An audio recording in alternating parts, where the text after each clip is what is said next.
For many families over the summer, finding an affordable childcare service is both necessary and nearly impossible to find. Meanwhile, these services are struggling to source qualified staff members with their limited funding. Newswatch 12's Ellie Skelly joins us to explain how the issue is affecting the Northwoods. Ellie? Hi, Jessica. This problem, the conflict between the affordability of childcare and providing livable wages for childcare workers, has existed for years. But when COVID-19 emphasized the strain put on people's pockets, the state stepped in to create the Child Care Counts subsidy program. This initiative was aimed at helping to maintain livable wages for child workers and provide affordable childcare. Now, post-pandemic, that program is being defunded, but the need still exists. I spoke to some Northwood providers to see how this is affecting childcare workers right here in the Northwoods. Here's what they told me. I've had to put a lot of things on the back burner and given up a lot of things to work in childcare, so. Elizabeth Krause is now an assistant director of a child care providing service, a path that she started at 16.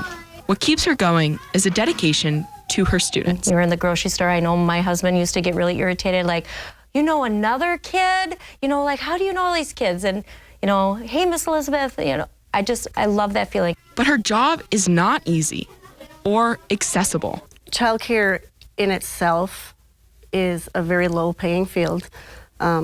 It's a hard job. People may not think it is, but it is. For providers like ABC Childcare, the need for an increase in funding is necessary to maintain qualified staff members and maximize an ability to provide affordable care. The Wisconsin childcare industry has been in crisis for about 20 years, and that's why several years ago, even before the pandemic, there was a work group convened to put together an idea for how we can help stabilize the childcare industry. The result of these efforts was the Child Care Counts program, a government subsidy that helped maintain livable wages. That program is now being defunded. It has affected us.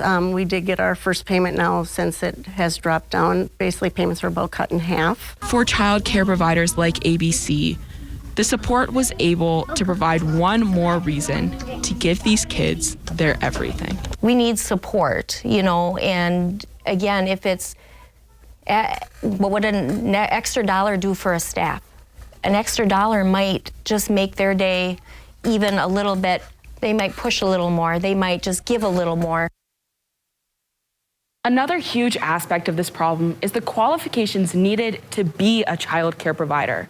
Lynn Bartlett, the owner of ABC Childcare in Wausau, told me that if she wants the state to understand one thing, it's that they aren't just babysitters. They are qualified professionals with certifications, a lot with early education degrees, who want to be paid in accordance with their skill. We will continue to monitor this issue as it continues to play out. Back to you, Jessica. Thank you, Ellie.